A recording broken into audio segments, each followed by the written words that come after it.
Picture a caravan stretching across the horizon, a river of humanity flowing through the endless sands of the Sahara Desert in the year 1324. At its head rides a man whose name would echo through the centuries, a man whose wealth was so vast it defied comprehension, a man who, with a single journey, reshaped the medieval world's understanding of power and prosperity. This is Mansa Musa, the emperor of the Mali Empire, known as the richest human being to ever walk the earth. His pilgrimage to Mecca, a religious duty for a devout Muslim, was no ordinary journey.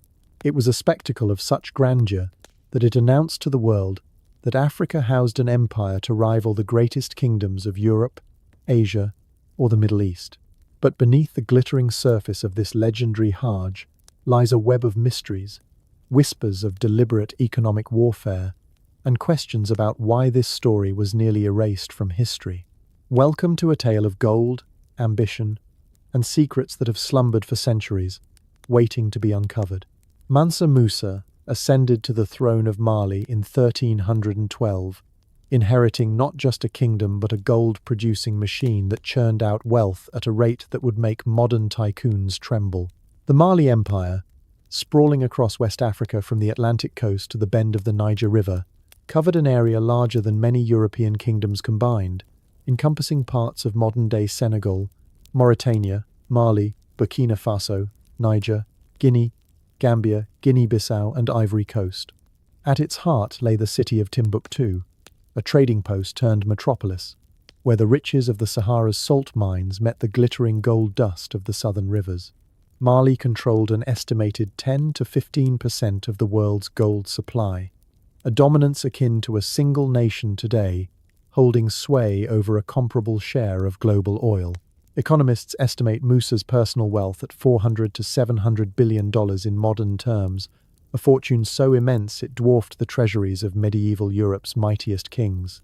But what made Mansa Musa extraordinary was not just the gold piled high in his royal coffers, it was his vision, his intellect, and his audacity to wield that wealth as a tool of power.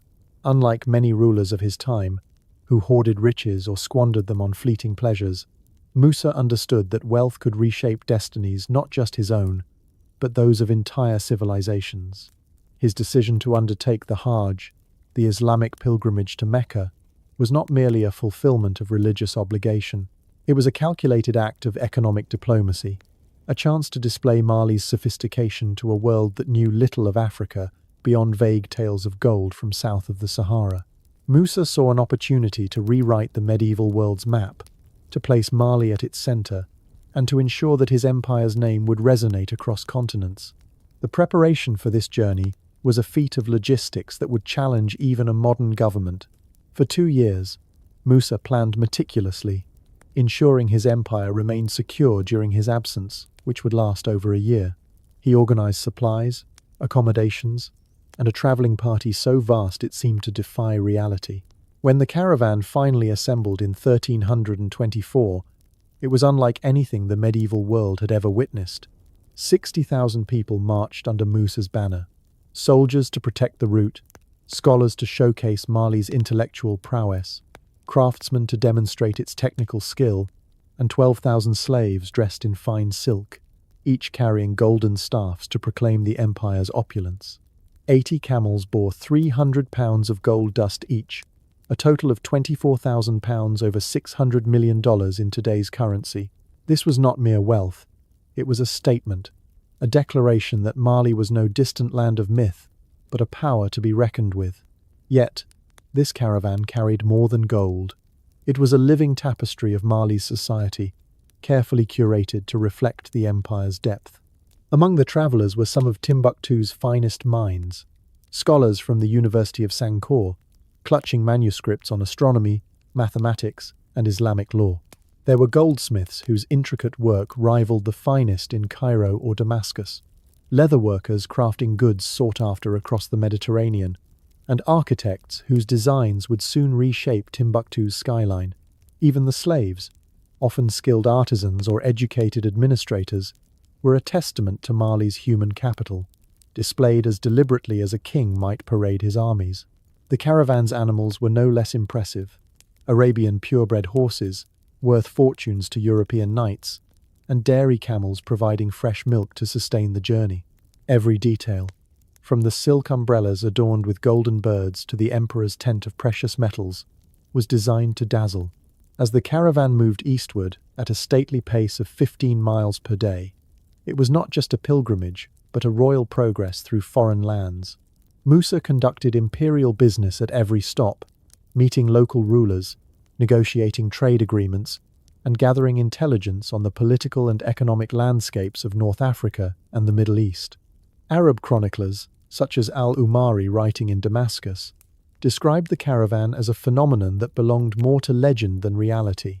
The dust kicked up by 60,000 people, and their animals could be seen from the horizon, and the glint of gold from their equipment sparkled miles away. But here lies the first mystery. Was Musa's lavish display a reckless act of generosity, or was it something more calculated? Some historians whisper that Musa intended to flood foreign markets with gold, a form of economic warfare to assert Mali's dominance. By devaluing gold in the Mediterranean, he could disrupt the economies of rival powers, forcing them to recognize Mali's supremacy. Others argue he simply could not fathom the impact of his wealth, giving freely as a devout Muslim fulfilling the pillar of charity. The caravan's arrival in Cairo in July 1324 was a turning point, a moment that would ripple through history. Cairo, then the largest city outside China and the economic heart of the Mamluk Sultanate, was accustomed to wealth. It controlled trade routes linking Europe, Asia, and Africa, its markets brimming with spices, silks, and slaves.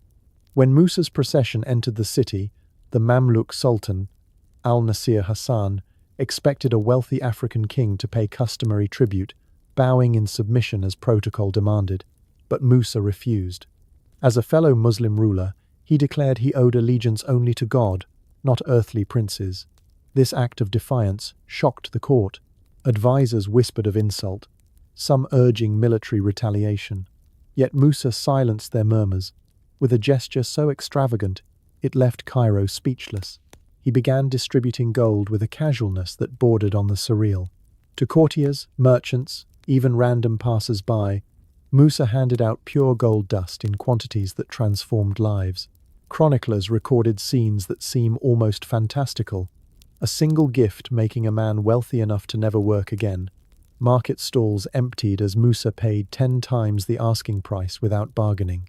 At Cairo's mosques, his donations were so vast that religious authorities struggled to manage them. But the most astonishing detail reveals the true scale of his wealth. After weeks of such generosity, Musa ran low on spending money. Undeterred, he borrowed gold from Cairo's merchants at interest rates of 20 to 30%, repaying them immediately, essentially spending hundreds of thousands of dollars in modern terms just to have pocket cash for the rest of his stay. This was not just wealth. It was wealth so boundless, it seemed, to mock the very concept of scarcity. The immediate effect was chaos. Within weeks, Cairo's markets saw prices soar by 20% as gold flooded the economy. This was no mere inflation. It was a seismic shift that destabilized the precious metals market across the eastern Mediterranean. Medieval economies relied on the scarcity of gold and silver, and Musa's actions injected an unprecedented surplus. Egyptian merchants, flush with Malian gold, began buying European textiles and Asian spices at inflated prices, sending shockwaves through trade networks. Venetian traders in Alexandria found themselves paid double or triple the usual rates, returning to Europe with holds full of gold. This wealth flowed to Constantinople, Genoa, and beyond, reshaping trade patterns. European merchants, puzzled by this sudden influx, began to trace its source, realizing that an African empire, Mali, possessed riches beyond their wildest dreams. But here lies another layer of intrigue. Did Musa know the chaos he would unleash? Some modern scholars, drawing on al-Umari's accounts, suggest he did. By flooding Cairo with gold, Musa may have aimed to weaken rival economies, forcing them to recalibrate their trade around Mali's dominance. This theory of economic warfare is tantalizing, yet not without counter-arguments. Medieval rulers rarely grasped inflation's complexities, and Musa's generosity aligned with Islamic principles of charity. Still, the impact was undeniable. For over a decade, gold prices in the Mediterranean remained depressed, a phenomenon historians call the Musa effect. This single journey rewrote trade routes, alerted Europe to Africa's wealth, and set the stage for centuries of exploration and exploitation. Yet, there is a darker question lurking in the shadows of this golden tale. Why did this story, so monumental in its time, fade into obscurity? A conspiracy whispers through the ages. European powers, as they rose to global dominance in later centuries, had reason to suppress Musa's legacy. By the 19th century, colonial historians portrayed Timbuktu as a myth, dismissing accounts of Mali's wealth as Arab exaggerations. This erasure was not mere oversight. It served a purpose, justifying colonial narratives that painted Africa as primitive, ripe for conquest. By diminishing Musa's story, they obscured a civilization that rivaled their own, one whose economic systems, credit, standardized measures, and trade protections predated Europe's by centuries. Science offers a grounding counterpoint to such conspiracies. Economic historians, analyzing medieval trade records, confirm Mali's dominance, estimating its gold output at 1 to 2 tons annually, enough to influence global markets. Archaeometric studies of Malian gold artifacts reveal advanced metallurgy, with alloys rivaling those of the Islamic world. Manuscripts preserved in Timbuktu, now digitized through projects like UNESCO's, corroborate chroniclers' accounts of Musa's wealth, detailing tax revenues and trade volumes. These documents, written in Arabic and local languages, paint a picture of an empire not just rich but sophisticated, with bureaucrats tracking wealth across thousands of miles. Yet, the question persists. If the evidence was so clear, why was it buried? The answer may lie not in a grand plot but in the biases of those who wrote history, choosing to see only what fit their worldview. As Musa's caravan continued toward Mecca, the world watched in awe. He had announced Mali's power, but he had also revealed its vulnerabilities. The gold that dazzled Cairo drew eyes to Africa, eyes that would soon belong to explorers, traders, and conquerors. By the time Musa reached Mecca in October 1324, his name was immortal, but his empire faced a future fraught with peril. This journey, a triumph of faith and ambition, was also a gamble, one that would change history, for better and for worse.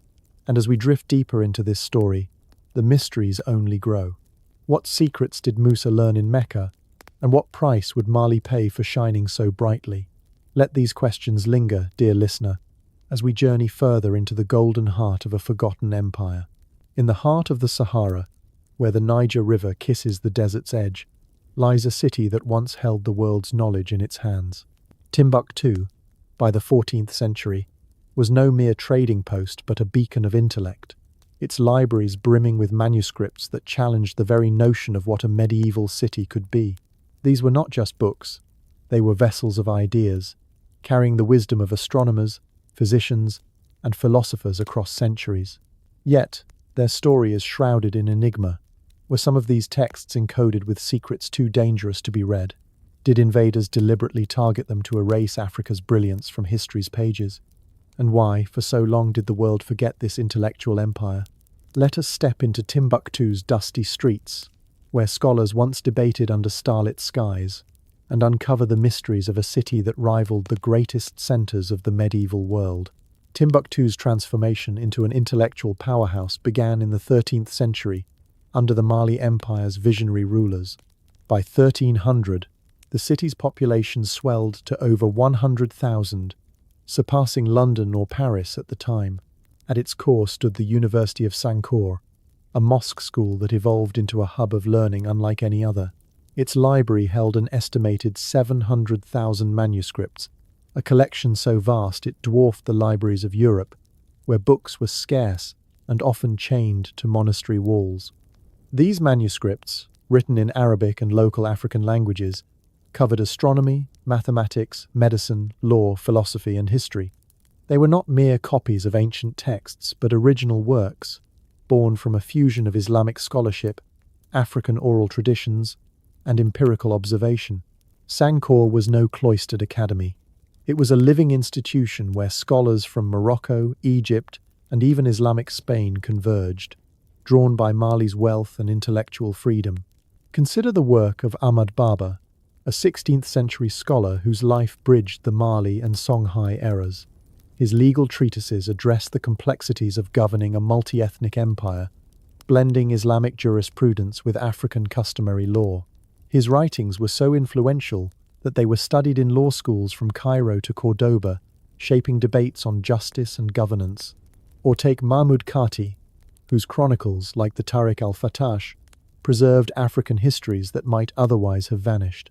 These scholars did not just preserve knowledge, they created it, pushing boundaries in ways that Europe would not match for centuries. Sankor's astronomers, for instance, crafted star charts so precise they guided caravans across the Sahara, calculating the Earth's circumference with an accuracy that rivaled later European measurements. Their medical texts described cataract surgeries and bone-setting techniques, blending Islamic medicine with African healing practices, while early forms of psychological counseling appeared in manuscripts long before such ideas emerged in the West. But what makes Timbuktu's libraries truly extraordinary is the mystery of what they might still conceal. Some manuscripts, preserved in private collections, hint at esoteric knowledge, alchemical formulas, astrological predictions, or mathematical codes that defy modern understanding. One text, discovered in the 20th century, contains cryptic symbols alongside astronomical calculations, suggesting a system for predicting eclipses that remains undeciphered. Could these be remnants of a lost science, guarded by Timbuktu's scholars to protect sacred or dangerous knowledge? Oral traditions among Mali's griots speak of hidden books, texts buried in desert caches to safeguard them from invaders. These stories fuel speculation. Were Timbuktu's libraries not just repositories but vaults of secrets, meant for initiates alone? The production of these manuscripts was itself a marvel. Timbuktu's scribes were artists, illuminating pages with gold ink, binding them in fine leather that fetched prices equivalent to thousands of dollars today. The book trade became one of the city's most lucrative industries, with wealthy families commissioning custom works as symbols of status, much like modern art collectors. A single high-quality manuscript could cost as much as a camel or a year's harvest. These books were not static relics. They were traded across the Sahara, reaching markets in Fez, Cairo, and even distant Baghdad.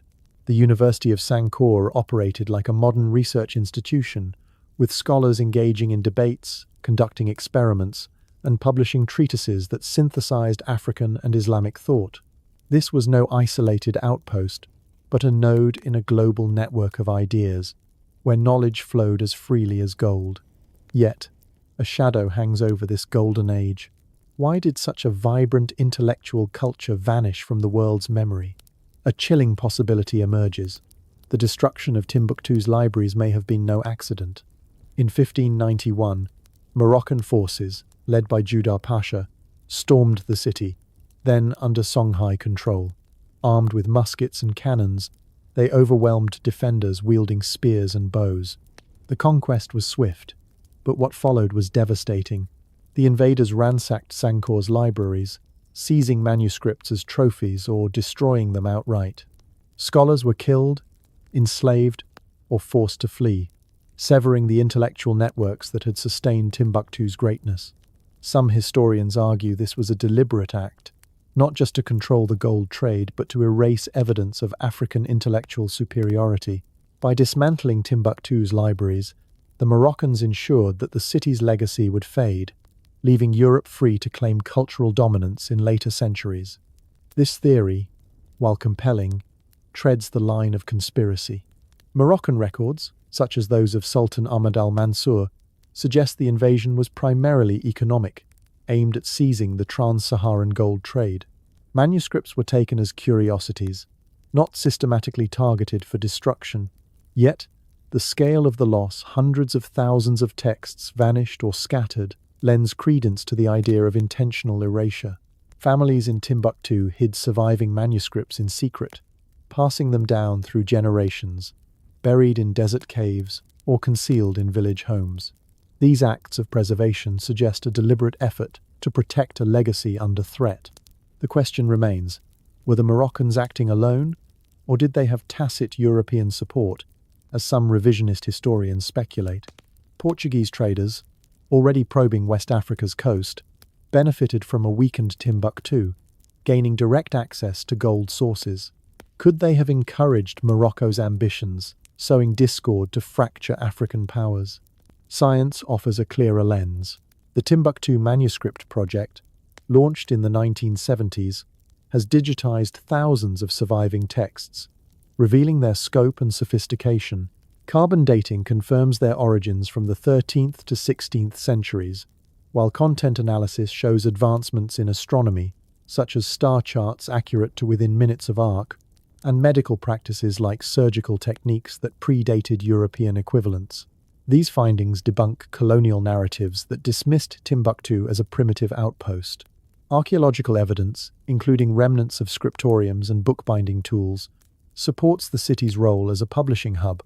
Yet, the mystery persists. Many manuscripts remain untranslated, their secrets locked in fading ink. Some scholars believe these texts hold clues to lost technologies, perhaps advanced navigational tools or ecological management systems that could reshape our understanding of medieval Africa. Timbuktu's intellectual empire was not just a product of Mali's wealth, but of its ruler's vision. Mansa Musa, in particular, saw knowledge as the foundation of lasting power. After his Hajj in 1324, he returned with scholars and architects, including Es-Sahili from Islamic Spain, who transformed Timbuktu's skyline.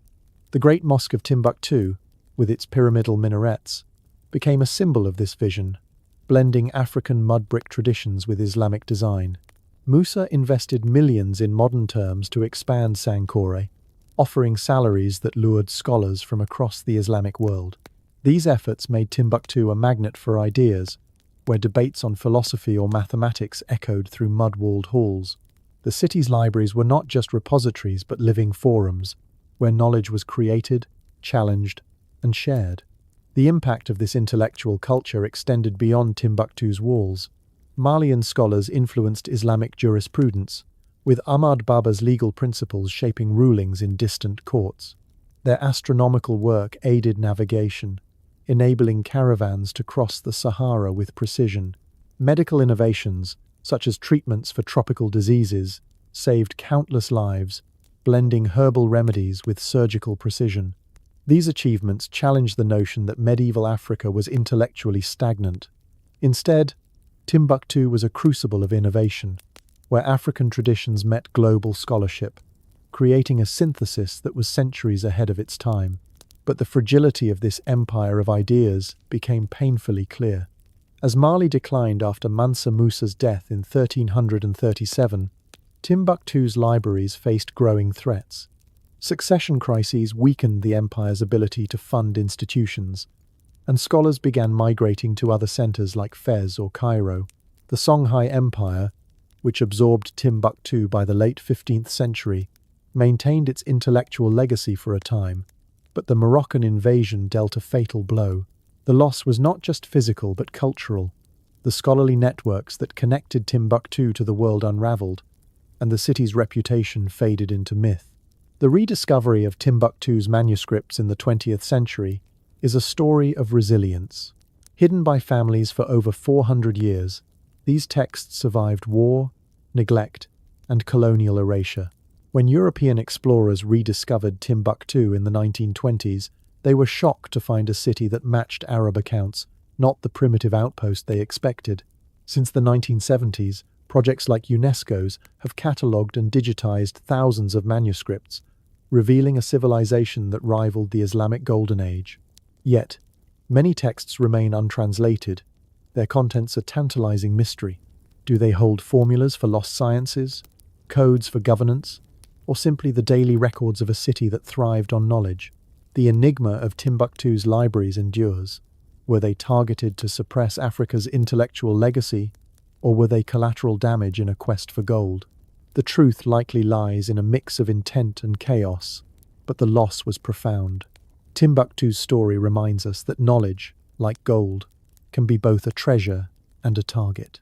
As we pore over its surviving manuscripts, we glimpse a world where African scholars debated under desert skies, their ideas shaping a global conversation. The mystery of what remains hidden, perhaps in a forgotten cave or a family's attic, beckons us forward, urging us to preserve what was nearly erased and to honor a legacy that still shines, defiant and enduring. As these ancient pages whisper their secrets to you, where are you listening from tonight? What hour is it in your corner of the world, as Timbuktu's story unfolds? Centuries after Timbuktu's libraries glittered with the wisdom of a golden age, their light was nearly extinguished from history's pages.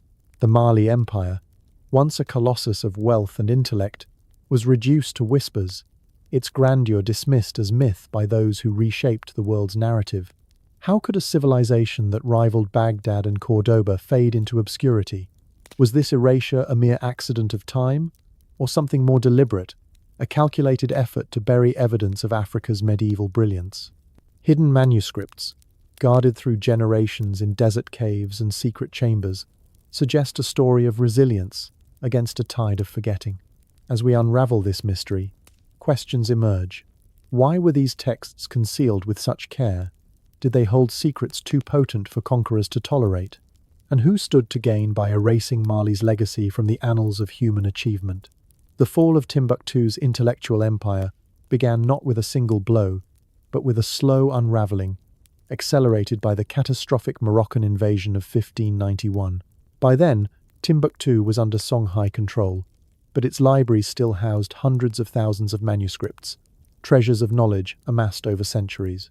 When Moroccan forces, armed with muskets and led by Judar Pasha, swept into the city, they did not just conquer, they plundered. Libraries were ransacked, their contents scattered, some manuscripts burned, others shipped to Morocco as curiosities. Scholars, the lifeblood of Timbuktu's intellectual culture, faced grim fates. Some were killed, others enslaved, and many fled, taking with them fragments of a shattered legacy. The University of Sankore, once a beacon for scholars from Spain to Persia, was abandoned, its halls falling silent. Timbuktu's population plummeted from 50,000 to a mere 10,000, transforming a global metropolis into a provincial outpost. This destruction was not random chaos.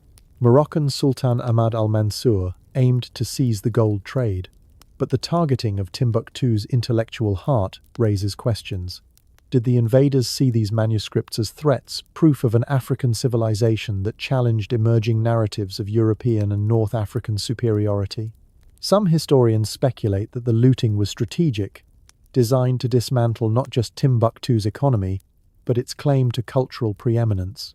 Surviving accounts, like those in the Tariq al-Sudan, describe Moroccan soldiers systematically collecting books, suggesting intent beyond mere pillage. Yet, others argue this was opportunistic greed, not a grand conspiracy. The manuscripts, often illuminated with gold, were valuable trophies, and their destruction may have been a byproduct of war rather than a deliberate plot.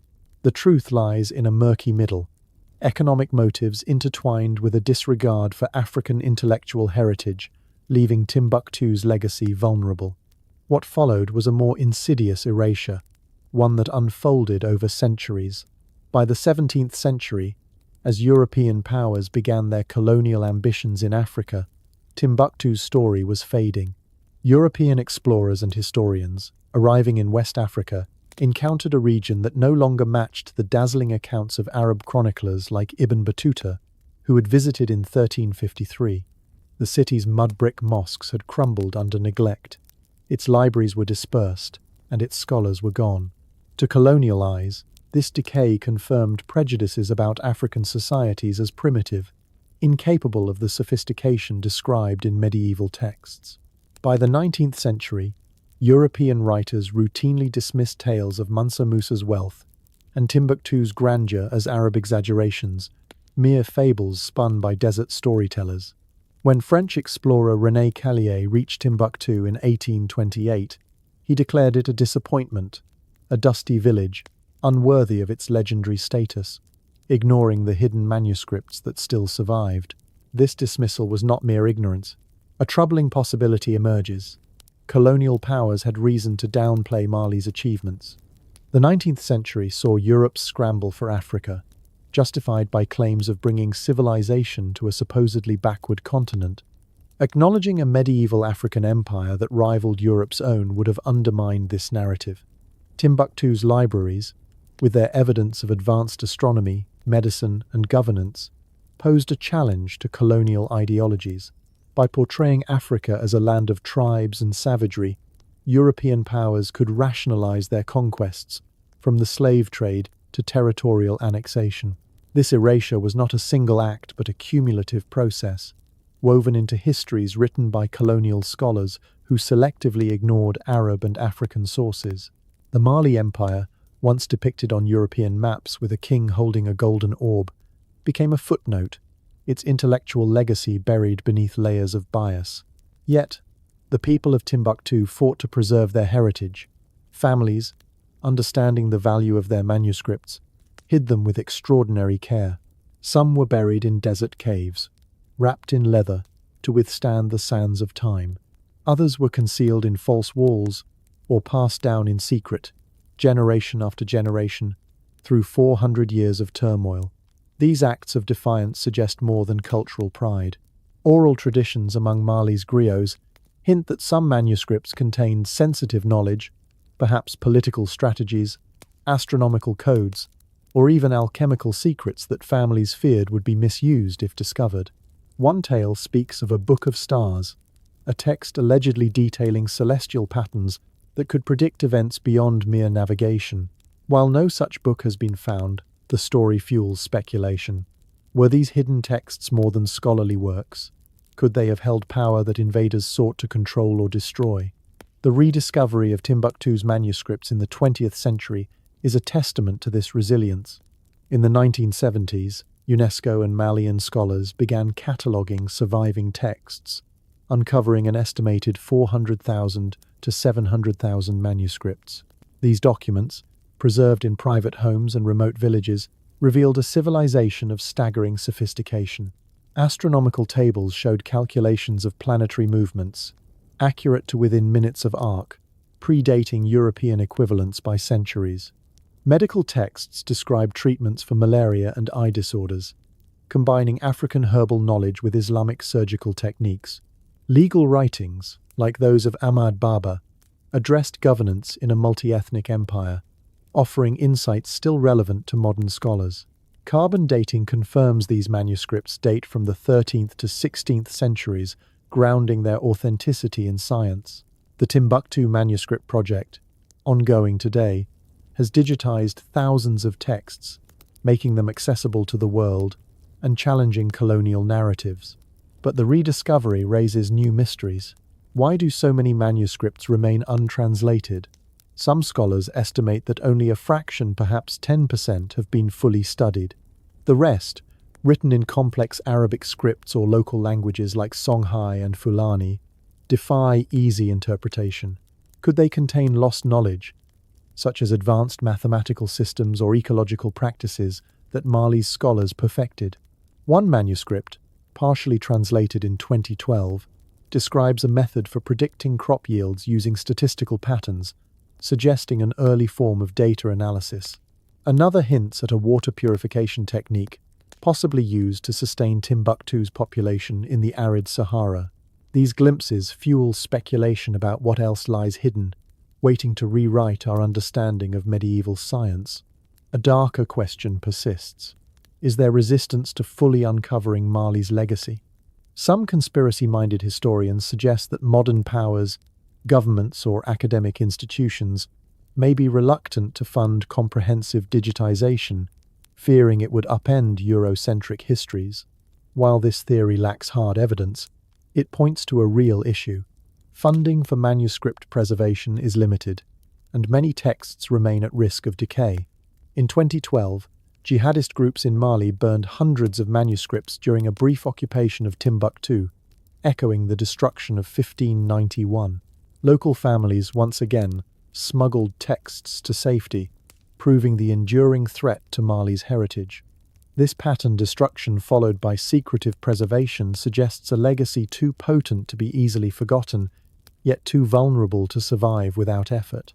The erasure of Mali's legacy is not just a historical tragedy, but a warning. It reveals how narratives are crafted, not by truth alone, but by those who hold the pen. Colonial historians, from the 18th to 20th centuries, relied on filtered sources, often ignoring African oral traditions or Arab accounts like Ibn Battuta's Rila. Their biases shaped a version of history that marginalized Africa's contributions, casting Timbuktu as a fable rather than a fact. Yet, science counters this narrative. Archaeological digs in Timbuktu have uncovered scriptoriums and bookbinding tools, confirming its role as a publishing hub. Trade artifacts, from gold weights to imported silks, corroborate the city's global connections. These findings align with medieval accounts, like those of Al-Umari, who described Timbuktu's wealth and scholarship with awe. The story of Mali's erasure is also a story of rediscovery. Each manuscript recovered is a victory, a reclamation of a civilization that refused to be forgotten. These texts challenge us to question who writes history and why. They remind us that knowledge, like gold, can be buried but never fully lost. As we pore over Timbuktu's surviving manuscripts, we glimpse a world where African scholars debated under desert skies, their ideas shaping a global conversation. The mystery of what remains hidden, perhaps in a forgotten cave or a family's attic, beckons us forward, urging us to preserve what was nearly erased and to honor a legacy that still shines, defiant and enduring. In the shadowed heart of 13th century West Africa, where rivers carved paths through savanna and desert, a legend was born that would forge an empire. Sundiata Keita, known as the Lion King, emerged from exile and disability to unite a fractured land, his name whispered with awe by griots and feared by enemies. His triumph at the Battle of Kyrene in 1235 was no mere victory. It was the spark that ignited the Mali Empire, a civilization that would dazzle the medieval world. Yet, his story is laced with enigma. Did Sundiata wield supernatural foresight, as oral traditions claim, or was his genius purely mortal, a masterstroke of strategy and will? Could rival kingdoms have spread tales of his weakness to diminish his legacy, or is there a deeper truth hidden in the songs of the griots? Let us journey into the mists of Mali's origins, where myth and reality intertwine, to uncover the rise of a king whose vision reshaped a continent. Sundiata's story begins not with glory but with struggle. Born into the Keita clan, rulers of a small Mandinka kingdom, he entered the world with a body that betrayed him. Crippled from birth, unable to walk, he was mocked by his own people as unfit for leadership. By the early 1300s, West Africa was a mosaic of warring kingdoms and tribal confederations, each vying for control of gold, salt, and trade routes that snaked from the Sahara to the southern forests. Into this chaos came the Soso king, Sumanguru Kante, a warrior whose conquests swallowed Sundiata's homeland. Forced into exile as a boy, Sundiata wandered from court to court, a prince without a throne, seeking shelter among strangers. Yet, it was in these years of hardship that the seeds of his legend were sown. Far from breaking him, exile sharpened his mind, teaching him the art of survival in a world of shifting alliances. What sets Sundiata apart is not just his eventual triumph, but the way he transformed adversity into strength. In foreign courts, he studied the military tactics of rival peoples, from the archers of the savannah to the cavalry of the Sahel. He mastered diplomacy, learning to navigate the delicate balance of pride and humility required to win allies. Most crucially, he grasped a truth that would redefine African politics. Unity, not division, was the path to power. By 1235, Sundiata was no longer the frail boy of his youth. Oral traditions, preserved in the Epic of Sundiata, claim he miraculously gained the strength to walk in his teenage years, a moment griots describe as divine intervention. Was this a miracle, as the stories sing, or a metaphor for his growing resolve? The epic, passed down by Mali's griot historians, paints him as chosen by fate, his rise foretold by soothsayers who saw in him a lion's heart. Yet, modern scholars suggest a more grounded truth. Sundiata's miracle may have been a slow recovery from a childhood ailment, amplified by storytellers to inspire awe. When Sundiata returned to challenge Sumanguru, he did not come alone. He had forged a coalition of dozens of tribes, once rivals, now united under a shared vision. This alliance was revolutionary, a feat of persuasion that turned enemies into brothers. The Battle of Kirina, fought in 1235, was the crucible where this vision was tested. Sumanguru, a formidable warrior, was said to wield sorcery, his power bolstered by rituals that struck fear into his foes. The epic tells of Sundiata countering this magic with his own, an arrow tipped with a white rooster's spur that broke Sumanguru's spell. Is this tale a poetic flourish, or does it hint at psychological warfare, Sundiata using symbolism to rally his forces? Archaeological evidence from the region, including weapon fragments and defensive walls, confirms a major conflict around this time, lending weight to the griot's accounts. Sundiata's victory was not just military. It was the birth of a new kind of state, one built on principles that were centuries ahead of their time. The cornerstone of Sundiata's legacy is the Mandan Charter, declared after Kirina, often called one of the world's earliest constitutions. This oral code, later recorded in manuscripts, laid out a vision for a unified society. It protected women and children during warfare, a rarity in medieval times when conquest often meant slaughter. It mandated environmental conservation, ensuring that gold mines and farmlands were worked sustainably to preserve the land for future generations. Most remarkably, it balanced individual rights with collective responsibility, creating a social contract that bound diverse tribes into a single nation. Historians, drawing on griot traditions and early manuscripts, note that the Charter's principles influenced Mali's governance for centuries, fostering a stability that Europe's feudal lords could scarcely imagine. But was this document as revolutionary as claimed? Some scholars argue it was less a formal constitution and more a set of agreed-upon customs, codified later to enhance Sundiata's legend. The truth likely lies in both, a practical framework elevated by storytelling into a myth of unity. Sundiata's rise sparks a deeper question. Did his enemies try to rewrite his story?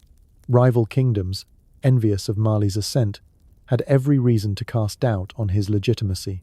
The Soso, defeated but not destroyed, spread tales of Sundiata's early weakness, portraying him as a usurper propped up by luck rather than skill. These whispers, preserved in competing oral traditions, suggest a campaign to undermine his authority, a medieval form of propaganda. Yet, the griots of Mali countered with their own narrative, one that painted Sundiata as a divinely ordained hero. This clash of stories raises a tantalizing possibility. Was the epic of Sundiata not just history, but a deliberate act of myth-making, designed to cement Mali's power? The griots, as both historians and poets, wielded their words like weapons, shaping a narrative that ensured Sundiata's name would endure. Science offers a lens to ground these mysteries. Archaeological sites in the Mandinka heartland, such as Niani, reveal evidence of a burgeoning trade hub by the early 1300s, with gold and salt artifacts pointing to a thriving economy. Pottery and iron tools from this period show sophisticated craftsmanship, supporting the idea that Sundiata's coalition leveraged economic strength as much as military might. Linguistic studies of the epic, preserved in Mandinka and Arabic texts, confirm its roots in 13th century oral traditions, though embellishments likely grew over time. These findings suggest that Sundiata's story, while laced with myth, is anchored in real events, a leader who turned a small kingdom into the foundation of an empire. Yet, the enigma of Sundiata's foresight persists. The epic claims he was guided by visions, dreams that revealed the path to victory. Griots sing of soothsayers who foretold his rise, their prophecies guiding his alliances. Could these be metaphors for his uncanny strategic insight, or do they hint at a lost tradition of divination? Some modern researchers, studying West African spiritual practices, note that Mandinka leaders often consulted oracles, using rituals to unify tribes. Sundiata may have harnessed these beliefs, not as magic, but as a tool to inspire loyalty. The absence of written records from his own hand leaves room for speculation. Was he a mystic, a pragmatist, or both? A single manuscript, discovered in Timbuktu's collections, mentions a lion's vision guiding a king's path, but its meaning remains elusive, fueling debate about whether Sundiata's leadership drew on something beyond mortal cunning. The legacy of Sundiata's rise is not just in the empire he built, but in the questions it leaves unanswered. His coalition, forged in exile, reshaped West Africa, creating a state that balanced power across diverse peoples. The Mandan Charter, whether myth or law, set a precedent for governance that echoed through Mali's golden age. Yet, the stories of his enemies, the whispers of sorcery, and the possibility of deliberate defamation hint at a struggle not just for land but for history itself. Sundiata's triumph was a spark, but it lit a fire that would burn brightly and then face threats to its very memory. As we trace his path, we wonder, what other truths lie hidden in the griot's songs, waiting to roar like the lion he became? In the 13th century, where the Niger River coiled through West Africa's savanna, the Mali Empire crafted an economic marvel that shimmered like gold dust in the sunday. This was no haphazard kingdom stumbling upon riches. It was a meticulously designed system, weaving gold, salt, and trade into a tapestry of prosperity that baffled medieval minds. Mali's markets buzzed with innovation, from multi-currency transactions to credit systems that spanned continents, predating Europe's financial revolutions by centuries.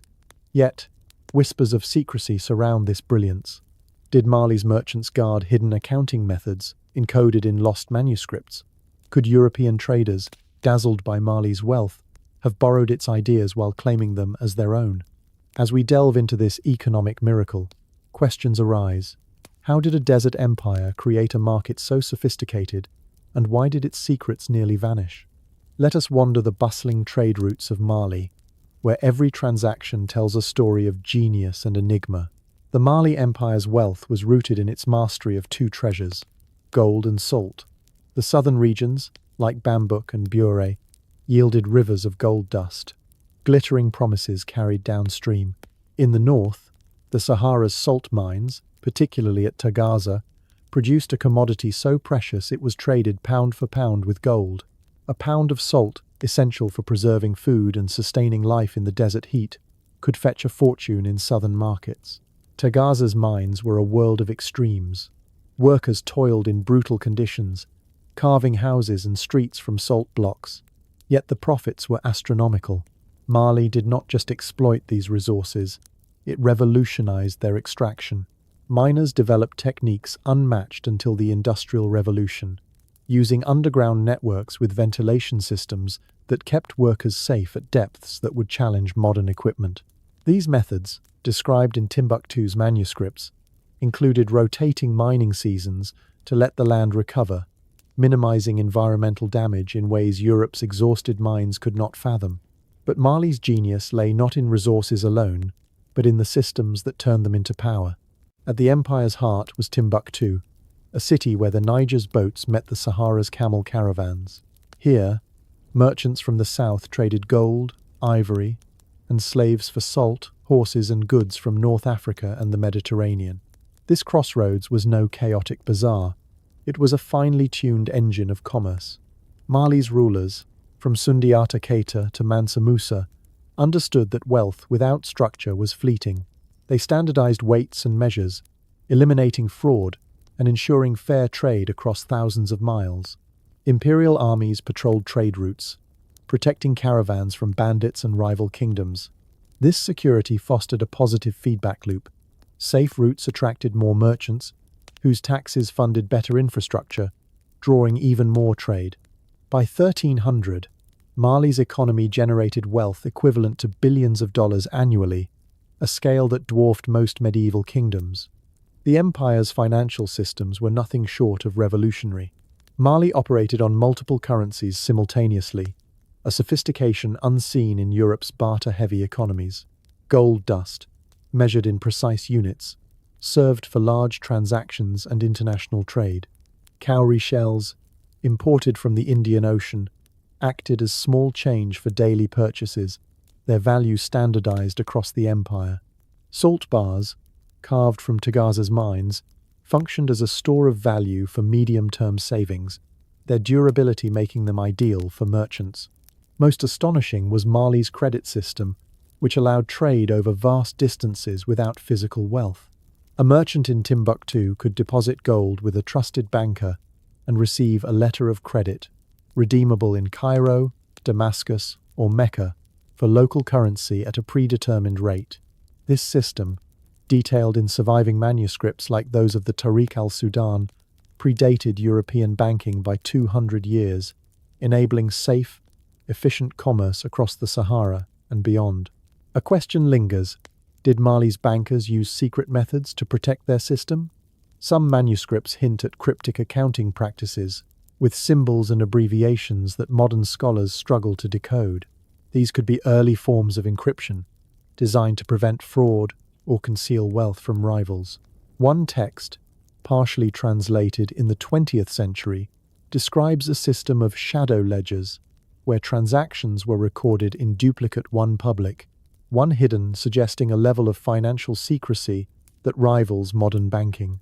Was this a deliberate safeguard, or merely a practical innovation lost to time? The mystery deepens when we consider that Mali's merchants operated with a precision that baffled Arab chroniclers, who marveled at the empire's ability to track trade across thousands of miles without modern tools. This economic sophistication invites a provocative theory. Did European traders, encountering Mali's systems through Mediterranean intermediaries, borrow its ideas? By the 15th century, Italian bankers like the Medici were developing credit and double-entry bookkeeping, systems that echoed Mali's practices. Could contact with Malian gold, flooding markets after Mansa Musa's Hajj in 1324, have inspired these innovations? While no direct evidence links the two, the timing is suggestive. Venetian and Genoese merchants, trading in Cairo, would have seen Mali's letters of credit in action, their efficiency a stark contrast to Europe's cumbersome coin-based trade. Some historians speculate that these ideas seeped into Europe, unacknowledged, as colonial powers later claimed financial innovation as their own. This theory, while speculative, underscores Mali's influence, its economic genius rippling far beyond its borders. Mali's markets were not just about trade, but about creating prosperity for all. Unlike European feudal systems, where lords extracted wealth from serfs, Mali's rulers incentivized growth. Local governors were rewarded for increasing trade, not just collecting tribute. Taxes, often paid in gold or goods, funded roads, wells, and garrisons, ensuring that prosperity in one region benefited the entire empire. This system, described by Ibn Battuta during his visit in 1353, created a cycle of wealth that sustained Mali for centuries. Archaeological evidence supports this. Standardized gold weights and market tools found in Timbuktu and Niani confirm a unified economic framework, with artifacts like cowrie shells and bronze scales showing the empire's reach from the Atlantic to the Middle East. Yet, the brilliance of Mali's economy was not without shadows. The reliance on slavery, particularly in salt mines, raises ethical questions. Workers faced grueling conditions, their lives often short, yet their labor fueled the empire's wealth. Manuscripts describe slaves as integral to trade, some trained as administrators or artisans, complicating the narrative of exploitation. This duality progress built on suffering mirrors modern debates about resource-driven economies. Another enigma emerges. How did Mali sustain such complexity without collapse? Some scholars suggest environmental foresight, with mining rotations and water management systems that preserved the land. A manuscript from Timbuktu, dated to the 14th century, describes a method for diverting Niger River water to irrigate fields, hinting at engineering prowess. Could these techniques, lost after Mali's fall, hold lessons for today's resource management? The empire's economic success also made it a target. By the 14th century, Mali's wealth attracted attention from rival powers. Portuguese explorers, probing West Africa's coast, sought to bypass Timbuktu's trade routes, establishing direct links with southern kingdoms. This shift, documented in Portuguese logs from the 1400s, threatened Mali's monopoly. Meanwhile, the Songhai, once Mali's vassals, began diverting trade to their own cities. using Mali's own strategies against it. These external pressures, combined with internal strains after Mansa Musa's death in 1337, tested the empire's resilience. The very systems that made Mali prosperous centralized control, vast trade networks required constant maintenance, a challenge that later rulers struggled to meet. Science anchors this story in reality. Archaeometric studies of Malian gold reveal alloys of remarkable purity, suggesting advanced smelting techniques.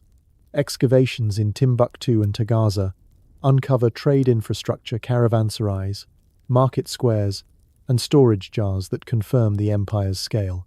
Economic historians, analyzing medieval trade records, estimate Mali's annual revenue at $1 to $2 billion in modern terms, a figure supported by the volume of gold and salt artifacts found across West Africa.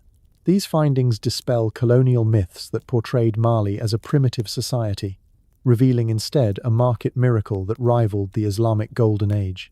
The mystery of Mali's economic secrets endures. Were there hidden ledgers, known only to a select few, that ensured the system's integrity? Did foreign powers, envious of Mali's wealth, deliberately obscure its innovations? The answers may lie in Timbuktu's remaining manuscripts, many still untranslated, their pages holding clues to a financial system that once held the world in awe. Mali's markets were more than a miracle.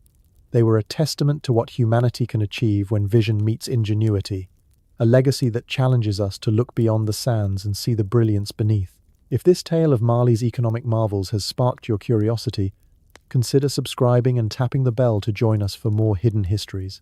Where are you listening from, and what time is it there as these ancient markets come to life? A solitary well, guarded by an old Tuareg woman named Abutut, marked the humble beginnings of a city that would one day dazzle the medieval world.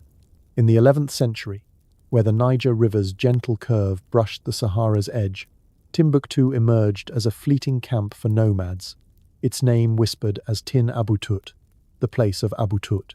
Yet this unassuming outpost, born of sand and solitude, held secrets that would transform it into a golden metropolis. Was Abutut more than a caretaker, her well a sacred site imbued with spiritual power? Did early traders obscure Timbuktu's origins to claim its glory for themselves? As we trace the city's ascent from a desert pause to a global crossroads, we uncover a story of chance, ambition, and hidden forces that shaped a legend. What mysteries lie buried in Timbuktu's sands, waiting to reveal the truth of its birth? The story begins around 1100, when Timbuktu was little more than a seasonal haven for Tuareg herders. These nomads, masters of the Sahara, roamed with their cattle, pausing at the well during dry months when the desert offered little else. Abutut, left to tend the water while men drove herds across the sands, became the camp's anchor. Oral traditions among the Tuareg paint her as a figure of quiet strength, perhaps a seer or healer whose presence blessed the site. Some tales, passed down by griots, suggest the well-held spiritual significance, its waters believed to carry the blessings of ancestors or desert spirits. Was this mere folklore, or did Abutut's well draw travelers for reasons beyond survival? The absence of written records from this era leaves us to wonder, but the site's endurance hints at a deeper pull, a place where the earth itself seemed to whisper promise. Timbuktu's location was its first stroke of fortune. Perched where the Niger River's northernmost bend kissed the Sahara, it was a natural meeting point for two worlds. River peoples, navigating in dugout canoes, brought gold, ivory, and grain from the south. Desert caravans, swaying with camel trains, carried salt, cloth, and horses from the north. This convergence made Timbuktu a nexus, a place where cultures and goods mingled under the desert Sunday. By 1200, the camp had grown into a small trading post, its mud brick stalls bustling with merchants from the Mandinka heartland and Berber tribes. Archaeological digs reveal early evidence of this trade. Cowrie shells from the Indian Ocean, glass beads from North Africa, and gold fragments, all buried in Timbuktu's soil. These artifacts confirm what griots sang, that the city was no accident, but a crucible forged by geography and human ambition. Yet a shadow of intrigue falls over these early days. Did Arab and Berber traders, who dominated trans-Saharan routes, downplay Timbuktu's African roots to claim its rise as their own. Medieval Arab chronicles, like those of al-Bakri, describe the city as a trade hub, but rarely mention its Tuareg origins, focusing instead on Islamic influences. This omission suggests a subtle rewriting of history, perhaps to align Timbuktu with the Islamic world's narrative. The Tuareg, fiercely independent, had little use for such claims, but their oral traditions lacked the permanence of written texts. Could this have been a deliberate slight, an attempt to erase the African spirit at Timbuktu's core? The question lingers, fueled by the city's rapid transformation under Mali's rule, which some traders may have wished to attribute to their own influence. The turning point came in the 1300s, when Sundiata Keita, the Lion King of Mali, saw Timbuktu's potential.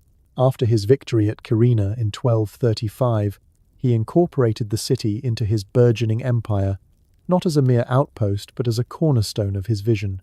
Sundiata did not just want to control Timbuktu's trade. He dreamed of a city that could rival the great centers of the Islamic world. He offered protection and incentives to scholars, artisans, and merchants, transforming a trading post into a cultural beacon. By 1300, Timbuktu's population swelled to 100,000, a metropolis larger than most European cities. Its markets teemed with goods, its mosques echoed with prayers, and its schools buzzed with debate. This was no gradual evolution, but a deliberate act of creation, driven by a king who saw knowledge as the true currency of power. Sundiata's vision was bold, but was it entirely his own? Some griot tales suggest Timbuktu's rise was guided by older prophecies, visions whispered to Tuareg elders long before Mali's ascent. One story speaks of a star falling near the well, a sign that the site would birth a great city. While such tales may be poetic flourishes, they hint at a cultural memory that saw Timbuktu as destined for greatness. Modern scholars, studying the region's oral traditions, note that the Mandinka and Tuareg often use celestial omens to justify political moves. Did Sundiata tap into this belief, framing Timbuktu's growth as the fulfillment of a divine plan? The absence of contemporary records leaves us guessing, but the city's rapid rise suggests a leader who knew how to wield both strategy and myth. Timbuktu's transformation was not without challenges. Its desert location, while strategic, demanded ingenuity. Water from the Niger was scarce in dry seasons, and the city's growth strained local resources. Manuscripts from the period describe early irrigation systems, channeling river water to fields and wells, a feat of engineering that supported a growing population. These texts, preserved in Timbuktu's libraries, hint at a lost knowledge of water management, perhaps guarded by a select few. Could these techniques have been more advanced than we realize? A secret that fueled the city's survival. Archaeological evidence supports this. Clay pipes and reservoirs uncovered near Timbuktu suggest a sophisticated system, predating similar efforts in medieval Europe. The city's cultural fusion added another layer of mystery.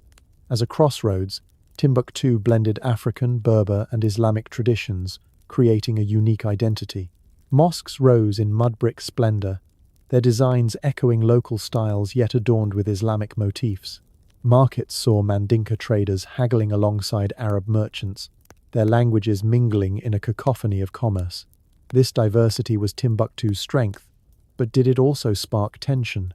Some historians speculate that early rivalries between African and foreign traders led to efforts to reshape the city's narrative. A manuscript fragment, dated to the 13th century, mentions disputes over market control, hinting at power struggles that may have influenced how Timbuktu's story was told. Were African contributions sidelined to elevate Islamic or Arab roles? The question persists, a shadow over the city's golden dawn. Science grounds this tale in reality. Geographic studies confirm Timbuktu's ideal location, where the Niger's proximity to the Sahara created a natural trade hub. Excavations reveal a progression from simple campsites to complex urban structures by 1300, with mud brick foundations and trade goods like gold weights and imported ceramics. These findings align with Ibn Battuta's descriptions of a thriving city in 1353, though he visited under Songhai rule. The presence of early manuscripts, carbon dated to the 12th century, suggests Timbuktu was a center of learning even before Mali's dominance, supporting the idea that its intellectual roots ran deep. Timbuktu's origins, from a nomad's well to a golden city, are a testament to human ambition and the power of place. Obutut's humble camp became a stage for Sundiata's vision, a city where trade and knowledge intertwined. Yet, the mysteries of its birth, spiritual wells, hidden rivalries, and forgotten prophecies remind us that history is as much about what is untold as what is recorded. As Timbuktu rose, it carried the dreams of a continent, but also the seeds of challenges that would test its brilliance. What other secrets lie beneath its sands, waiting to reveal the truth of its making? When Mansa Musa ascended the throne of the Mali Empire in 1312, he inherited a realm of staggering wealth, but it was his genius for governance that transformed it into a colossus of stability and influence. His empire, stretching from the Atlantic coast to the Niger River's bend, was a mosaic of peoples, languages, and traditions, yet it thrived under a system so advanced it seemed to defy the medieval world. Musa's rule was not just about gold. It was about forging a state where power was balanced, loyalty was earned, and information flowed faster than the desert winds. But shadows of intrigue linger. Did his diplomatic corps use coded messages to outwit rivals? Could European spies, drawn by Mali's fame, have infiltrated his courts to steal his secrets? As we unravel the machinery of Musa's governance, we probe a system that was both visionary and vulnerable, a marvel that raises questions about what was hidden and what was coveted. Musa's empire was vast, spanning over 1 million square kilometers, encompassing modern-day Senegal, Mali, Guinea, and parts of 6 other nations. Governing such a diverse territory demanded more than brute force. It required a structure that could unify without crushing, control without stifling. Musa devised a system of 12 provinces, each led by a governor, appointed not by birth but by merit. These were not hereditary nobles, but proven administrators, traders, or scholars, chosen for their competence and loyalty. This alone set Mali apart from Europe's feudal patchwork, where power was tied to lineage and often bred conflict. Musa's governors oversaw civil affairs, tax collection, justice, and trade, but their authority was checked by a sophisticated bureaucracy. Military commanders, separate from governors, controlled armies to prevent rebellion. Religious leaders held spiritual sway but little political power. Tax collectors reported directly to the emperor, ensuring wealth flowed to the capital without local hoarding. This balance, described in Timbuktu's manuscripts, was a masterstroke, creating a centralized state that still allowed local autonomy. The genius of Musa's system lay in its adaptability. Governors were rotated regularly, a practice that curbed corruption and prevented the rise of regional warlords. A manuscript from the University of Sankore, dated to the 14th century, details this rotation, noting that governors served 3 to 5 years before reassignment. This kept power fluid, loyalty tied to the emperor, rather than local fiefdoms. But could there have been more to this system? Some historians speculate that Musa's administration used coded messages to communicate sensitive orders. A cryptic text, partially translated in the 20th century, contains symbols alongside administrative records, suggesting a shorthand or cipher known only to trusted officials. Was this a safeguard against betrayal, ensuring that only the initiated could interpret imperial decrees? The idea is tantalizing, hinting at a level of secrecy that would rival modern intelligence networks. Musa's communication system was equally remarkable. Relay stations, staffed by mounted messengers, spanned the empire, carrying orders and reports from Timbuktu to the Atlantic coast in under 2 weeks, a speed unmatched by most European kingdoms, where messages could take months across smaller distances. Ibn Battuta, visiting in 1353, marveled at this efficiency, describing couriers who rode through the night, their horses' hooves drumming a rhythm of imperial control. This network allowed Musa to govern a vast empire with precision, responding to crises or trade disputes before they escalated. But it also raises a question: did this system attract foreign spies? As Mali's wealth became legendary after Musa's Hajj in 1324, European and North African powers grew curious. Portuguese explorers, probing Africa's coast by the 1400s, sent agents to gather intelligence. Could they have infiltrated Musa's courts, learning from his methods? While no direct evidence exists, the rapid spread of Mali's fame suggests that its systems were studied and perhaps coveted by outsiders. Musa's governance was not just about structure but about fostering prosperity. Each province specialized in its strengths. Northern regions like Tegeza focused on salt mining and trans-Saharan trade, building ties with North African merchants. Southern regions like Bambuk mined gold and grew crops, acting as buffers against rival kingdoms. Central cities like Timbuktu became hubs of commerce and learning, where wealth and ideas converged. This specialization, coordinated by Musa's bureaucracy, created an empire where prosperity in one region lifted all others. Taxes, collected as a percentage of trade goods, funded infrastructure, roads, wells, and mosques that drew more merchants, generating more revenue. This cycle, noted in Arab chronicles like those of al-Umari, produced wealth equivalent to billions of dollars annually, stored in earthenware jars so vast they filled palace rooms. Yet, Musa's system was not without enigma. How did he maintain loyalty across such diversity? His multilingual diplomacy was key.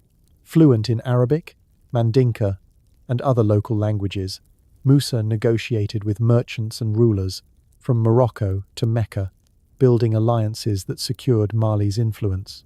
He also invested in human capital, training administrators at Timbuktu's University of Sankore to manage the empire's complexity.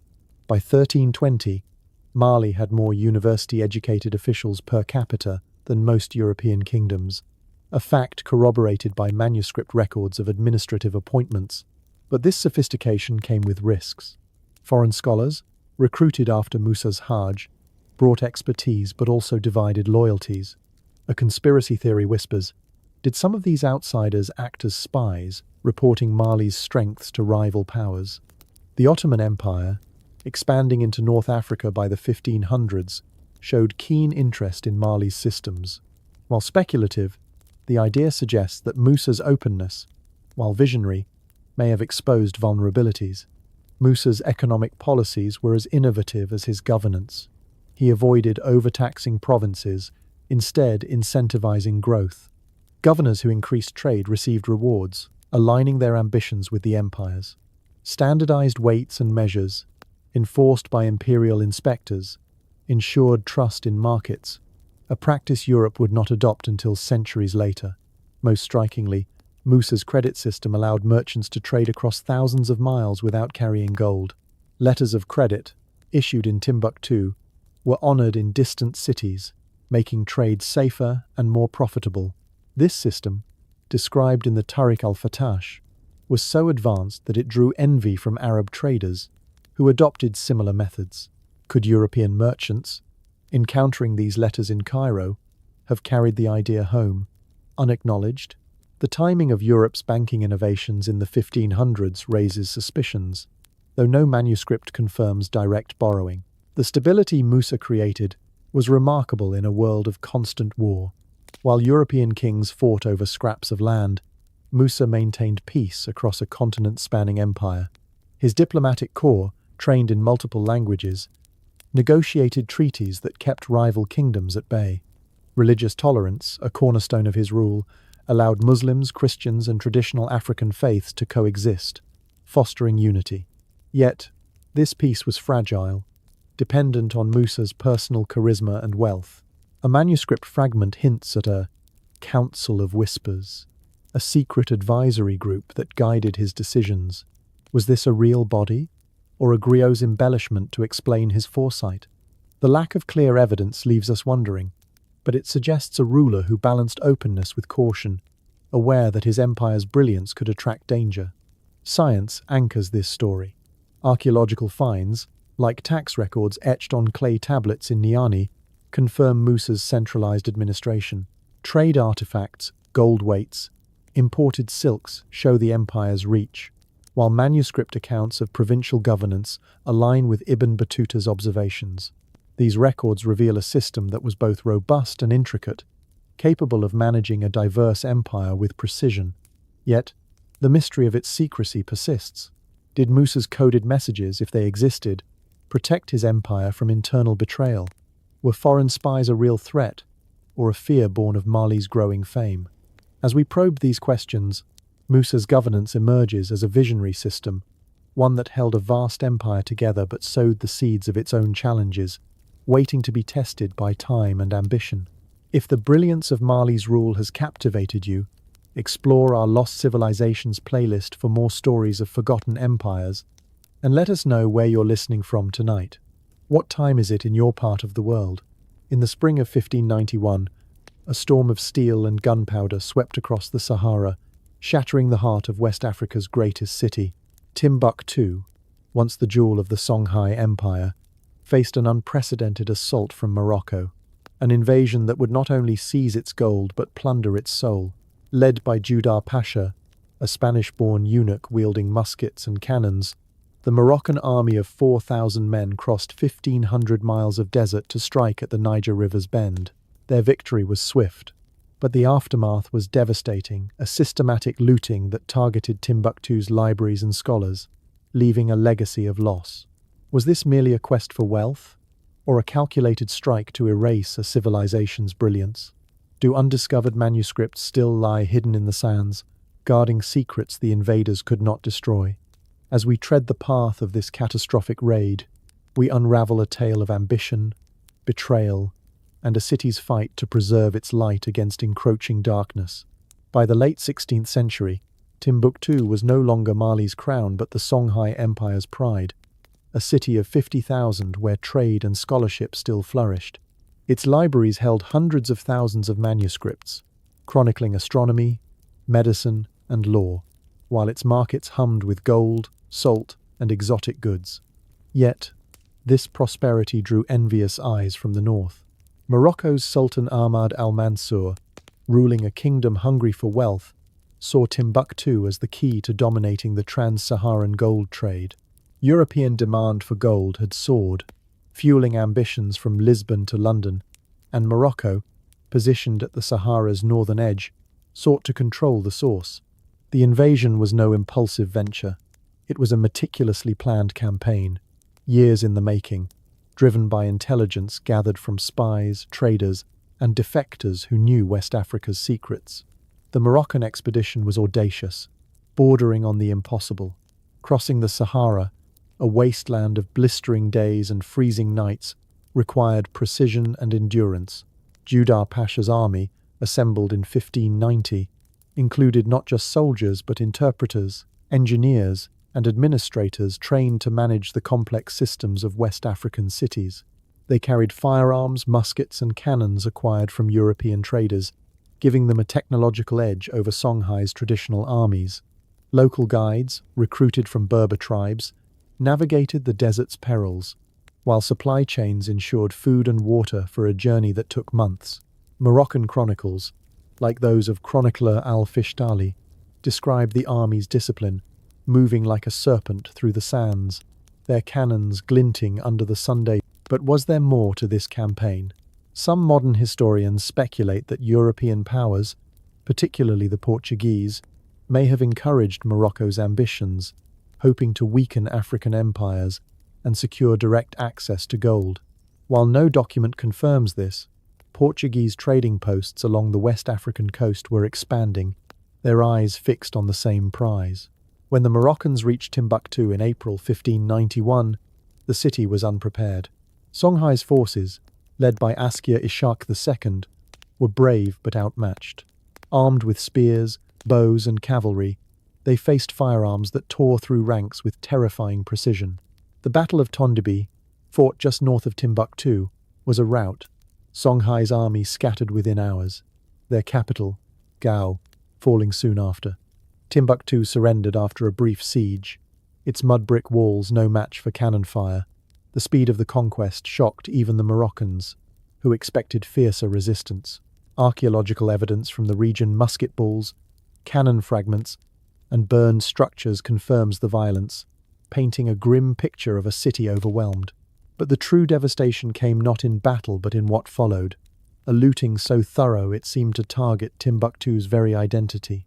Judar Pasha's forces descended on the city's libraries, particularly the University of Sankore, with a ferocity that suggests intent beyond mere plunder. Manuscripts, numbering in the hundreds of thousands, were torn from shelves, some burned, others packed as trophies for Morocco's courts. Scholars, the guardians of Timbuktu's knowledge, faced brutal fates. Many were killed, others enslaved, and some fled into the desert, carrying what texts they could. The Tariq al-Sudan, a Songhai chronicle, laments the loss of books that held the wisdom of ages, describing scenes of soldiers trampling manuscripts in the streets. This was no ordinary conquest. It was a raid on a civilization's soul. A chilling question arises. Was this destruction deliberate, aimed at erasing evidence of African intellectual superiority? Some scholars argue that Morocco, aware of Timbuktu's global reputation, sought to diminish a rival that challenged Islamic and European narratives of dominance. The removal of manuscripts to Marrakesh, where they were displayed as curiosities, supports this view, suggesting a calculated effort to strip Timbuktu of its legacy. Yet, the truth is layered. Moroccan records emphasize economic motives. Gold, not knowledge, was the primary target. Timbuktu's wealth, still vast under Songhai, included gold dust, stored in royal vaults and trade goods filling market warehouses. The invaders seized these, redirecting trade routes to benefit Moroccan merchants. The destruction of libraries may have been collateral, a byproduct of greed and chaos rather than a grand conspiracy. Still, the scale of the loss, perhaps half of Timbuktu's manuscripts vanished, raises suspicions. A haunting possibility persists. Do undiscovered caches of texts still lie hidden in the Sahara?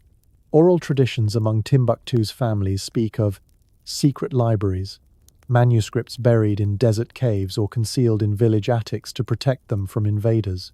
In 2012, during a jihadist occupation, locals smuggled thousands of texts to safety, echoing these earlier acts of defiance. Could similar caches from 1591 remain, their secrets waiting to be unearthed? The invasion's aftermath was catastrophic. Timbuktu's population plummeted to 10,000 as merchants and scholars fled. The University of Sankore, once a beacon of learning, was abandoned, its halls filled with sand. The sophisticated economic systems, credit networks, standardized measures that had sustained the city were dismantled, replaced by Moroccan extraction policies that drained wealth northward. Trade routes, once the lifeblood of West Africa, now served foreign interests, leaving Timbuktu a shadow of its former self. Excavations reveal the decline.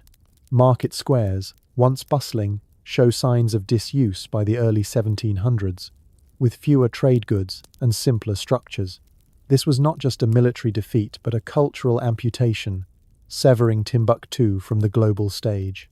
A darker theory emerges. Did European powers play a role in this raid? By 1591, Portugal and Spain were mapping Africa's coast, their ships probing for gold sources. Morocco, reliant on European trade for firearms, may have been influenced by these powers, who saw African empires as obstacles to their ambitions. A Portuguese log from the 1590s mentions gold from the interior, hinting at knowledge of Timbuktu's wealth. While no direct evidence ties Europe to the invasion, the timing is suggestive. Morocco's victory opened West Africa to European exploration, bypassing traditional trade routes. This theory, while speculative, fuels questions about whether the raid was part of a broader shift, one that set the stage for colonial exploitation. Science offers clarity amid the mystery. Archaeological digs in Timbuktu uncover remnants of the invasion musket balls, shattered pottery, and burned manuscripts confirming the violence described in Songhai chronicles. Carbon dating of surviving texts places them in the 13th to 16th centuries, proving the library's scope. The Timbuktu Manuscript Project, begun in the 1970s, has digitized thousands of these texts, revealing their intellectual depth. Astronomical charts, legal treatises, and medical recipes that rivaled or surpassed European knowledge. These findings debunk colonial myths that dismissed Timbuktu as a primitive outpost, affirming its role as a global center. Yet, many manuscripts remain untranslated. Their contents a tantalizing enigma. Could they hold clues to lost technologies or governance systems, buried to protect them from invaders like Judar Pasha? The Moroccan invasion was a turning point, not just for Timbuktu, but for the narrative of African history. By shattering the city's libraries and scattering its scholars, it paved the way for centuries of erasure, as colonial powers later portrayed Africa as a land without civilization. Yet, the resilience of Timbuktu's people endures. Families hid manuscripts, preserving them through generations, a silent rebellion against oblivion. The raid of 1591 was catastrophic, but it could not extinguish the spark of a city that once lit the world. As we sift through its story, we wonder, what secrets still lie in the desert, waiting to reclaim Timbuktu's stolen glory? The Mali Empire, once a titan of gold and knowledge, began to falter in the shadow of its own brilliance after Mansa Musa's death in 1337. Its vast wealth, intricate governance, and intellectual splendor, which had dazzled the medieval world, became both its strength and its undoing. Like a mighty river eroding its own banks, Mali faced pressures from within and without that cracked its foundations. Succession crises fractured its unity, while foreign powers and environmental shifts gnawed at its prosperity. Were these natural declines, or did hidden forces rival sabotage? Climate's silent wrath hasten its fall? Could whispers of Portuguese intrigue, sowing discord among Mali's vassals, have tipped the scales? As we navigate the twilight of Mali's golden age, we uncover a tale of ambition overreached, loyalties tested, and a civilization struggling to hold its light against encroaching shadows. Mansa Musa's death left a void no successor could fill. His son, Magan, inherited the throne but lacked his father's charisma and strategic genius. The empire, stretching over 1 million square kilometers, demanded a ruler of extraordinary skill to balance its diverse peoples and complex systems. Magan, though educated, struggled to command the loyalty of distant governors who had thrived under Musa's iron will. Tax collection, once a disciplined stream feeding the imperial treasury, grew irregular as provincial leaders withheld revenues, testing the new emperor's authority. Manuscripts from Timbuktu's libraries, dated to the 1400s, describe disputes over trade routes that Musa would have resolved with a single decree. These fissures, small at first, began to widen, exposing the empire's reliance on a singular visionary. By 1341, Magan's brief reign ended, and his uncle Suleiman took the throne. Suleiman was more capable, but he inherited a realm already strained. The lavish spending of Musa's Hajj in 1324, coupled with massive construction projects in Timbuktu, had depleted even Mali's vast gold reserves. Chroniclers, like those in the Tariq al-Fatash, note that palace storerooms, once brimming with gold dust, stood half-empty by the mid-1400s. This economic strain weakened Mali's ability to maintain its infrastructure roads, wells, and garrisons that had fueled its trade empire. As revenues faltered, so did the empire's cohesion, with governors acting more like independent lords than loyal servants. Was this mere mismanagement, or did internal corruption, festering in the absence of Musa's oversight, accelerate the decline? The lack of detailed records leaves us to speculate, but the signs point to a system too complex to endure without constant vigilance. External pressures compounded these internal woes. The rise of the Songhai, once Mali's vassals, posed a growing threat. Under leaders like Sunni Ali Bur, who seized power in 1464, Songhai began to assert independence, leveraging Mali's own economic strategies against it. Ali Bur offered better terms to merchants, diverting trade from Timbuktu to Songhai cities like Gao.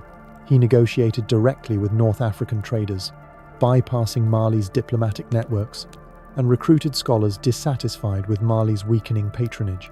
Archaeological evidence from Gao reveals a surge in trade goods, gold weights, imported silks by the late 1500s, confirming Songhai's economic ascent.